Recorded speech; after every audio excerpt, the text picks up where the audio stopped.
为与内蒙接轨，蒙古国全面恢复蒙文，背后究竟有何考量？蒙古国与我国内蒙古同根同源，但是二者在发展上踏上了完全不同的道路，甚至蒙古国的文字都有所改变，不再使用传统蒙文。但是近期蒙古国传来消息，计划全面恢复传统蒙文，这背后有何考量？当初蒙古国又为何放弃蒙文呢？今天就让我们一起来看一看，在观看的过程中，不要忘了点赞关注。蒙古国。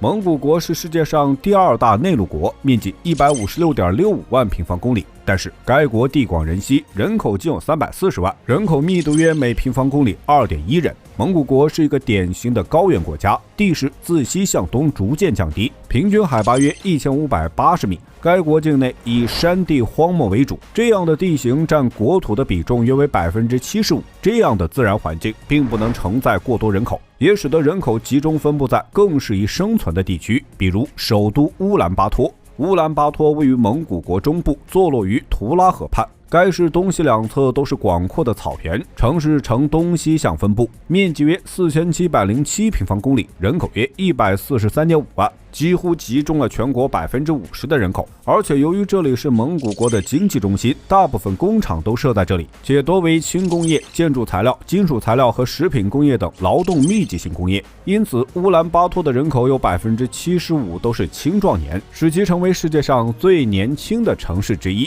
蒙古国位于东亚，但是在各方面都容易被忽略，尤其是在经济上。蒙古国有着非常优秀的资源禀赋，全境矿产种类约80种，仅煤矿就有1620亿吨，还有3600万吨的铜矿、15亿桶的石油、20亿吨的铁矿，以及世界储量第2的稀土等。这些资源都是工业发展必备的。但是2022年蒙古国的 GDP 为157亿美元，人均 GDP 为5051美元，换算成人民币不到3.5万。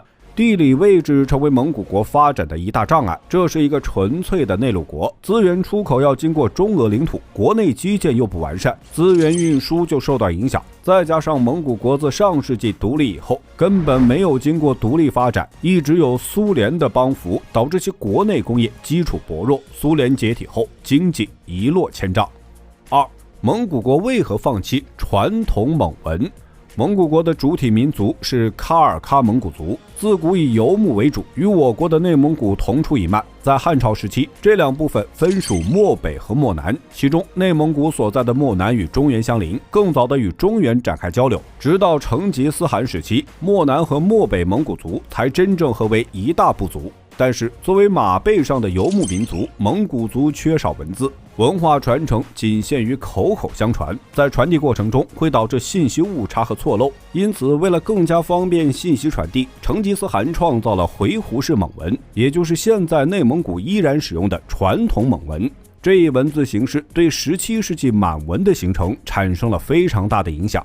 乾隆时期，外蒙古正式被清朝纳入版图。清朝统治者对蒙古族一直采用联姻的拉拢方式，尽管如此，蒙古族的文化统一性还是被保留了下来。但是随着晚清国力的衰微，中国的政治、经济和文化格局随着西方殖民者的到来发生了翻天覆地的变化。沙俄势力开始逐渐进入外蒙古，直到1921年，外蒙古基本被俄国控制。此后，北洋政府曾经多次想收回外蒙古，但是最终失败。外蒙古在苏联的支持下，于1924年宣布独立。独立之后，蒙古国开始向苏联靠拢，苏联也希望从文化层面断绝中蒙的联系，因此在苏联的授意下，蒙古国开始用拉丁字母改造蒙文。1940年，直接使用西里尔字母对蒙文进行标注，创造了现在蒙古国使用的西里尔蒙语。二战以后，苏联迅速发展，利用购买矿产、援助工厂等经济手段，将蒙古国与苏联绑定。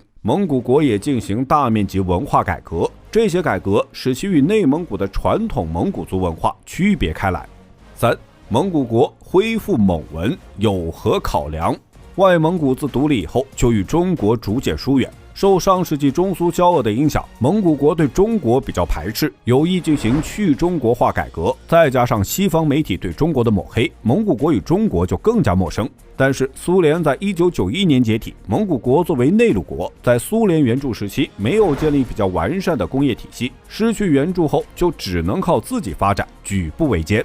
但是当初过于激进快速的改革使蒙古国文化出现断层，这对于一个国家未来的发展是十分有害的。因此要理解原有的历史，传统蒙古文的回归就是必要的。其次，苏联解体后，俄罗斯经济至今都没有得到很好的发展，资源出口是其重要的经济来源。俄罗斯本身是一个资源大国，不必像苏联拉拢蒙古一样购买蒙古国的矿产，双方由合作关系转变成竞争关系。要促进资源出口，就需要转变方向，蒙古国开始看向中国。近些年，中蒙经济合作更加密切。2022年，中蒙贸易额122.2亿美元，同比增长34.1%。